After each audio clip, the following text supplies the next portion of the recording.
নমস্কার বন্ধুরা, আমি পল্লব ভট্টাচার্য। আমার ইউটিউব চ্যানেল পল্লবের কথায় আপনাদের স্বাগত। আজকে আমি কথা বলবো দুর্গা দেবীর বোধন নিয়ে। শারদীয়া দুর্গা পূজার শুরুর দিকের একটি গুরুত্বপূর্ণ অনুষ্ঠান হলো বোধন। বোধন কথাটির অর্থ হলো জাগরিত করা বা জাগানো। কাকে জাগানো? দেবীকে জাগানো। দেবীকে জাগাতে হবে কেন? কারণ এই সময় মা দুর্গা সহ স্বর্গের অন্যান্য সমস্ত দেবদেবীরা ঘুমিয়ে থাকেন। সারা বছরে সূর্যের দুটি অয়ন হয়, একটি উত্তরায়ণ, একটি দক্ষিণায়ন। মাঘ মাসের পয়লা থেকে আষাঢ় মাসের সংক্রান্তি পর্যন্ত সময়কাল হলো উত্তরায়ণ, আর শ্রাবণ মাসের পয়লা থেকে পৌষ মাসের সংক্রান্তি পর্যন্ত সময়কাল হলো দক্ষিণায়ন। উত্তরায়ণের সময়কাল হলো প্রধানত গ্রীষ্মকাল, আর দক্ষিণায়নের সময়কাল হলো প্রধানত শীতকাল। মর্ত্যলোকের একটি বছর সমান দেবতাদের একটি দিন ধরা হয়। বলা হয় যে সমগ্র উত্তরায়ণকাল হলো দেবতাদের দিবাভাগ, আর সমগ্র দক্ষিণায়নকাল হলো দেবতাদের রাত্রিকাল।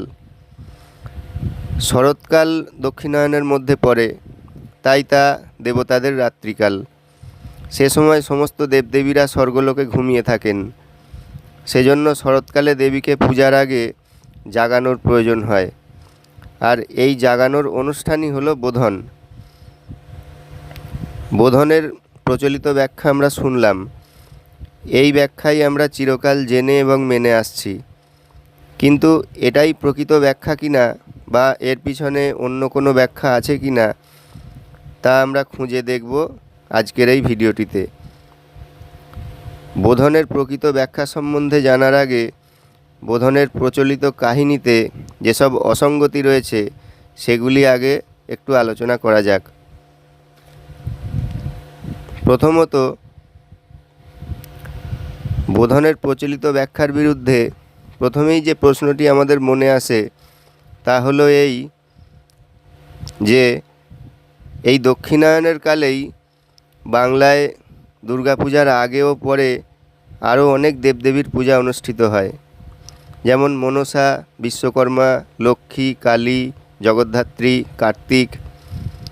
এদের কারো পূজাতেই তো পূজার শুরুতে বোধন করার রীতি নেই। এরা প্রত্যেকেই স্বর্গের দেবদেবী, তাহলে এদের পূজায় বোধন নেই কেন? বলা হয় যে লক্ষ্মী পূজা দেবীপক্ষের মধ্যেই পূর্ণিমাতে অনুষ্ঠিত হয়। যেহেতু আগেই একবার দেবীর বোধন করা হয়েছে, তাই আর লক্ষ্মী পূজায় আলাদা করে বোধন করতে হয় না। কিন্তু যেখানে আলাদা সময়ে আলাদাভাবে সংকল্প ও স্বস্তিবাচন করে আলাদা ধ্যান ও প্রণাম মন্ত্র সহযোগে আলাদাভাবে ঘটস্থাপন করে সম্পূর্ণ আলাদা এক দেবীর পূজা করা হচ্ছে, সেখানে তার জন্য আলাদাভাবে বোধন করা হবে না কেন? আর কালী পূজা ও জগদ্ধাত্রী পূজার ক্ষেত্রে বলা হয় যে এগুলি হলো তান্ত্রিক পূজা, সেখানে পৌরাণিক রীতি স্থান পায় না। এ নিয়ে বহু বিতর্ক হতে পারে, কিন্তু সেসবের মধ্যে না গিয়েও বলা যেতে পারে যে দুর্গাপূজার যে তন্ত্রোক্ত বিধি আছে সেখানেও কিন্তু বোধনের উল্লেখ রয়েছে। তাহলে কালী বা জগদ্ধাত্রীর মতো তান্ত্রিক দেবীর পূজায় বোধন হবে না কেন? আচ্ছা, লক্ষ্মী, কালী বা জগদ্ধাত্রীর কথা না হয় ছেড়েই দিলাম, কিন্তু মনসা, বিশ্বকর্মা, কার্তিক এদের বেলায় কি বলা যাবে? এদের পূজা দেবীপক্ষের মধ্যেও হয় না, আর এরা তান্ত্রিক দেবদেবীও নন। তাহলে এদের পূজায় বোধন হয় না কেন? এরা কি স্বর্গলোকের দেবদেবী নন, নাকি এদের পূজা ঘুমন্ত অবস্থাতেই করা হয়? দ্বিতীয়ত, কৃত্তিবাসী রামায়ণ ও কয়েকটি সংস্কৃত পুরাণে রামচন্দ্রের শরৎকালীন দুর্গাপূজার যেসব কাহিনী বিবৃত হয়েছে সেখানে দেখা যায় রাবণের বল পরাক্রমের কাছে রামচন্দ্রকে অসহায় দেখে তার দৈবী কৃপা প্রাপ্তির জন্য ব্রহ্মাসহ অন্যান্য দেবগণ তাকে আদ্যাশক্তির উপাসনা করার উপদেশ দিয়েছিলেন। সেই সঙ্গে রামচন্দ্রের জন্য তারা সমবেতভাবে দেবীর স্তুতিও করেছিলেন। শুধু তাই নয়, দেবীর বোধন ও পূজার জন্য পৌরোহিত্যও করেছিলেন স্বয়ং ব্রহ্মদেব। এখন কথা হচ্ছে, ব্রহ্মাসহ অন্যান্য দেবতারা সকলেই তো দেবতা, তাহলে রামচন্দ্রের হিত সাধনের জন্য দক্ষিণায়নের সময় তারা জেগে রইলেন কি করে? দেবতা হিসেবে তাদেরও তো সে সময় ঘুমিয়ে থাকার কথা। তৃতীয়ত, কোনো কোনো পুরাণে রয়েছে ব্রহ্মা ও অন্যান্য দেবগণের স্তবস্তুতিতে দেবী কুমারী কন্যারূপে দর্শন দিয়ে তাদের মর্তলোকে গিয়ে তার বোধন করতে নির্দেশ দেন। তারপর দেবতারা মর্তলোকে এসে এক নির্জন স্থানে এক বিল্ববৃক্ষের শাখায় শায়িত নিদ্রিত শিশুকন্যারূপে দেবীর দর্শন পান। এখানে দেখা যাচ্ছে দেবতাদের মর্তলোকে আসার নির্দেশ দেওয়ার সময় স্বর্গলোকে দেবী জাগরিত ছিলেন, আবার মর্তলোকে বিল্ববৃক্ষ শাখায় তাকে নিদ্রিত অবস্থায় দেখা যাচ্ছে। অথচ দক্ষিণায়নকালে স্বর্গলোকে নিজ বাসস্থানেই তার ঘুমিয়ে থাকার কথা, কিন্তু সেখানে জাগরিত থেকে তিনি মর্তলোকে বিল্ববৃক্ষে ঘুমোতে এলেন কেন? এখানে কাহিনীর মধ্যে সামঞ্জস্য রক্ষা করা সম্ভব হয়নি। চতুর্থত, সবচেয়ে গুরুত্বপূর্ণ প্রশ্ন হল, দেবীর বোধন দেবীর মূর্তিতে না করে বিল্ববৃক্ষমূলে করা হয় কেন? পূজার শুরু থেকে শেষ পর্যন্ত প্রায় সব কাজই যেখানে দেবী প্রতিমার কাছে করা হয়, সেখানে কেবল দেবীকে জাগানোর কাজটা দেবী প্রতিমার কাছ থেকে অন্যত্র গিয়ে করা হয় কেন? এই প্রশ্নের উত্তরের মধ্যেই বোধনের আসল তাৎপর্য লুকিয়ে আছে। পঞ্চমত, পুরাণে কথিত আছে দেবীর নির্দেশ মতো মর্তলোকে এসে ব্রহ্মাসহ অন্যান্য দেবগণ বিল্ববৃক্ষ শাখায় নিদ্রিতা শিশুকন্যারূপী দেবীর দর্শন পেয়েছিলেন। সেই দেবীকেই তাঁরা বোধনের মাধ্যমে জাগরিত করেছিলেন এবং আমরা আজও তা করে থাকি। এখানে দেবীকে বিল্ববাসিনী, বিল্ব শাখা সমাশ্রিতা এসব বলে পূজা করা হয়। এখন কথা হচ্ছে, বিল্ববৃক্ষমূলে দেবীর পূজা করে দেবীকে জাগরিত করাই যদি উদ্দেশ্য হয়, তাহলে দেবীর পূজার পর আবার স্বয়ং বিল্ববৃক্ষটিকেও পূজা করা কেন হয়? এর অর্থ কী? একদিকে বিল্ববৃক্ষে আশ্রিতা দেবীকে জাগানোর জন্য পূজা করা হচ্ছে, আবার অপরদিকে বিল্ববৃক্ষটিকেও স্বতন্ত্র দেবতারূপে পুজো করা হচ্ছে। তাহলে কার বোধন করা হচ্ছে, দেবীর না বিল্ববৃক্ষের? ষষ্ঠত, বোধনের সময় বিল্ববৃক্ষতলে স্বতন্ত্রভাবে ঘটস্থাপন করা হয়, একে বলে বোধন ঘট। আবার পরদিন সপ্তমীতে দেবী প্রতিমার সামনেও আলাদা একটি ঘটস্থাপন করা হয়, এটি হলো দেবীর মূল ঘট বা দেবী ঘট।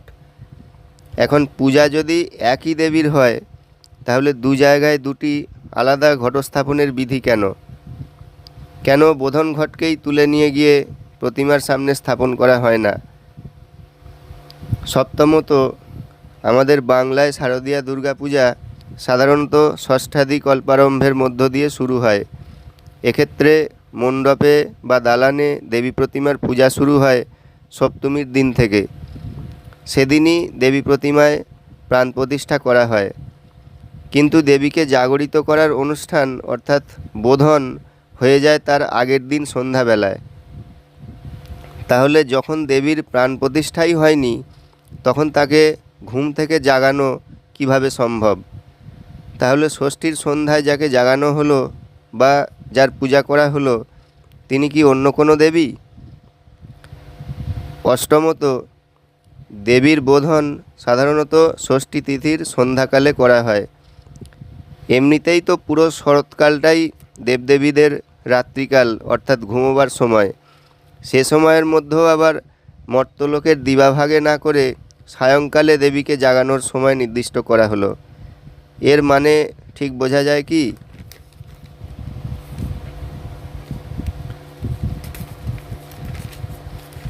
নবমত, আমাদের দেশে শারদীয়া দুর্গাপূজার 7টি কল্পের মধ্যে 3টি কল্পের শুরুতে বোধনের নিয়ম আছে, অর্থাৎ 3বার দেবীকে জাগরিত করা যেতে পারে। কেউ কৃষ্ণা নবম্যাদি কল্পে দেবীর বোধন করেন, কেউ প্রতিপদাদি কল্পে দেবীর বোধন করেন, আবার কেউ ষষ্ঠাদি কল্পে দেবীর বোধন করেন।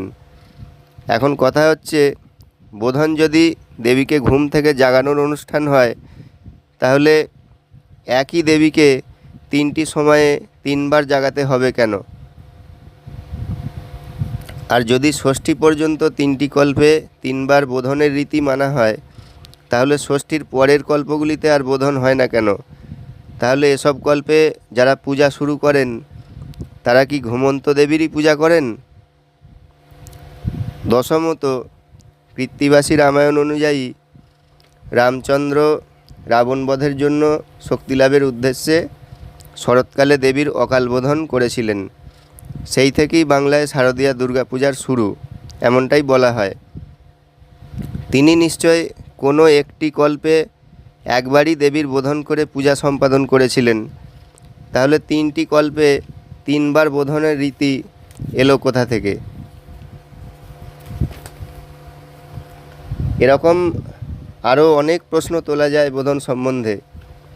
এও জানি শাস্ত্রীয় পদ্ধতিতে এসব প্রশ্নের উত্তর দেয়া বেশ কঠিন। শাস্ত্রকাররা যখন বোধনকে শারদীয়া দুর্গাপূজার অন্তর্ভুক্ত করেছিলেন, তখন এত কথা হয়তো ভেবে দেখেননি। মোটামুটিভাবে শাস্ত্রপুরাণের ভাবধারার সঙ্গে মিলিয়ে একটা তত্ত্ব তারা খাড়া করে দিয়েছিলেন। সেজন্যই শারদোৎসবের সঙ্গে বোধনকে মেলানোর কাজে এত অসঙ্গতি থেকে গেছে। কিন্তু বোধন তাহলে কি? বোধন হলো আসলে বৃক্ষ পূজার স্মারক একটি পূজা। বাংলার প্রাগার্য জনসংস্কৃতির বৃক্ষ পূজা সংক্রান্ত কোনো অনুষ্ঠানকে বোধন রূপে দুর্গাপূজায় স্থান করে দেওয়া হয়েছে। বাংলা তথা ভারতের প্রাগার্য সংস্কৃতিতে বৃক্ষ পূজার বহুল প্রচলন রয়েছে। বাঙালি জাতির নৃতাত্ত্বিক ও সাংস্কৃতিক গড়নের ক্ষেত্রে প্রাগার্য বা অনার্য ধারাই প্রবল। তাই বিশেষ বিশেষ বৃক্ষ বা প্রাণীকে দেবতা বা তার আধার হিসেবে পূজা করার রীতি এখানে বহুল প্রচলিত। বট, অশ্বত্থ, বেল ইত্যাদি নানা বৃক্ষকে দেবতা জ্ঞানে পূজা করার প্রথা এখানে বহু প্রাচীনকাল থেকেই চলে আসছে। এই ধরনের প্রথা বাঙালির লৌকিক ধর্ম ও সংস্কৃতির গুরুত্বপূর্ণ অঙ্গ। এই ধরনের লৌকিক সংস্কৃতি থেকেই বৃক্ষ পূজার একটি প্রথা বা অনুষ্ঠান সাংস্কৃতিক সমন্বয়ের মাধ্যমে কোনো এক সময়ে শারদীয়া দুর্গাপূজার অঙ্গ হিসেবে গৃহীত হয়েছে এবং পৌরাণিক কাহিনীর আবরণে মণ্ডিত হয়ে তা শারদীয়া দুর্গাপূজার অবিচ্ছেদ্য অঙ্গ হয়ে উঠেছে। আসলে সপ্তমীতে যেমন নবপত্রিকা পূজা, অষ্টমীতে যেমন কুমারী পূজা বা সন্ধি পূজা, ষষ্ঠীতেও তেমনি বোধন বা বিল্ববৃক্ষের পূজা। এটা হলো অন্যতম একটি পূজা। অসাধারণ এগুলি সবই এসেছে লৌকিক বা তান্ত্রিক ধারা, অর্থাৎ অপৌরাণিক ধারা থেকে।